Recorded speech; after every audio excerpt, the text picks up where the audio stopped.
Okay, so this lab is going to go over Mendelian genetics, so this is going to cover how traits from a single gene can be passed on generation to generation. So the basic thing to remember is that in every cell you have a paternal and a maternal chromosome pair. You have 23 of these pairs, and that equals a total of 46.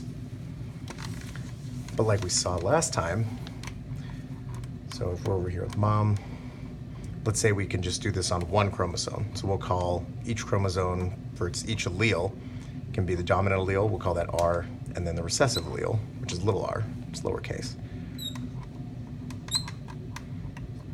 So if you have a mom and the dad that are heterozygous, which means they carry one allele from each, remember that when their sex chromosomes split, one allele is going to end up in each cell. And this is where you get your first idea of what a Punnett square is going to look like. So when two organisms mate, they're splitting down the middle, they're into haploids. And this is where you get different combinations. And remember, this is all the same gene, because to form a two chromosome pair zygote, you need two from each parent. Now this is random chance based on which haploids reach each other. So in this case, you would get double R gene, so that's dominant-dominant, heterozygotes, which still carry the dominant gene and usually means that the dominant gene will still come through as the phenotype. And then recessive, which means this is the recessive phenotype. So with genotypes, what we see here is that we have a 1 to 2 to 1, which means, we have one fully dominant chance, we have two chances at heterozygote, and we have one at just the recessive. Now for Mendelian traits, one recessive copy or one dominant copy equals the same phenotype and expressed like physical trait as the double dominant. So these are all the same phenotype. This is a different phenotype. So for phenotypes though, we won't see the same ratio. We'll see a 3 dominant phenotype to 1 recessive phenotype. So this is kind of that's your basic Punnett square. You can pause the video there and take a look at it if you need. But one thing to remember about these dominant genes is that usually that just means there's one functional copy, and you usually only need one. So for the example of the PTC taster, that's one of the traits where you can taste like a certain bitter thing. That's because if, say you have 2 dominant genes for the taster, that means you can express little receptors on your cell and they can taste bitter. They can taste that bitter taste. Same thing if you have just one copy, because one copy is still enough for the full phenotype. That's not always how the case works, but in Mendelian genetics, it's just fully like that. So if you are recessive for that bitter taster, you don't have any of those receptors. They just never pop up. That's because recessive traits are usually, the DNA on these has a mutation and they don't express. So that's advantageous in some cases.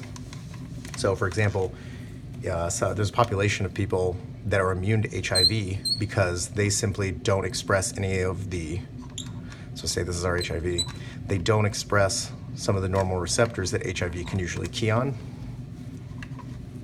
Thus, if they don't have that receptor, HIV can't infect their cells.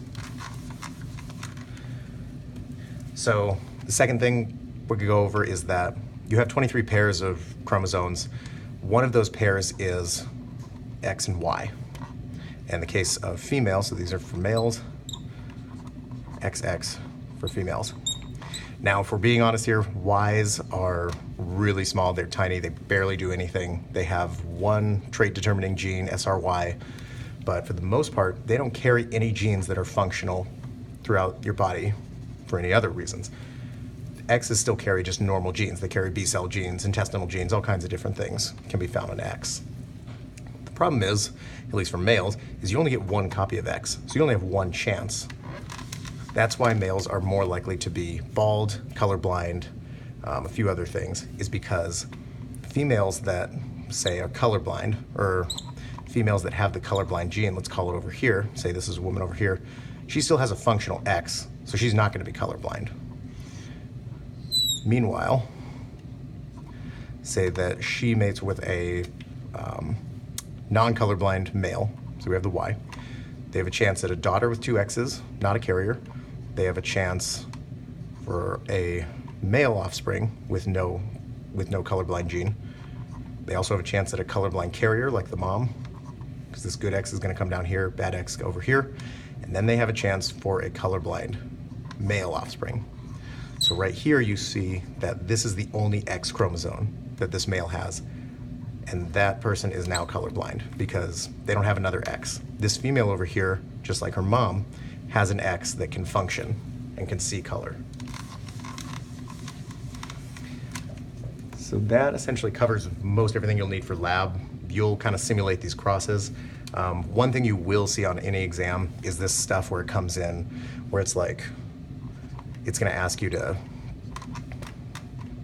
do like a double gene cross. And so we'll see some of these in lab, but you saw the Punnett square for one gene, because one gene has 2 alleles, one from mom, one from dad. That Punnett square was 4, it was 4 square. This is a 16 square grid, and I'm sure you've seen this in the book. A bunch of questions will always ask, like, you know, for your test, what's the chance of, here, we'll just write it out, chance of, so these two, if these two cross, so just heterozygote, heterozygote. If these two cross, what are the chances of a double dominant A gene following a recessive B gene? So instead of making a gigantic Punnett square, because they could ask this with like 4 genes on it, you just go and make individual chances for each one. So in this case, so we'll do a mini Punnett square here, A and double, and then small a. So there's our A right here. We want to see how many times. So this is going to happen 1/4 of the time. Same thing's going to happen with B. So if we do B, oops, there we go, heterozygote. And then our recessive, that's the one we want. That only happens 1/4 of the time as well.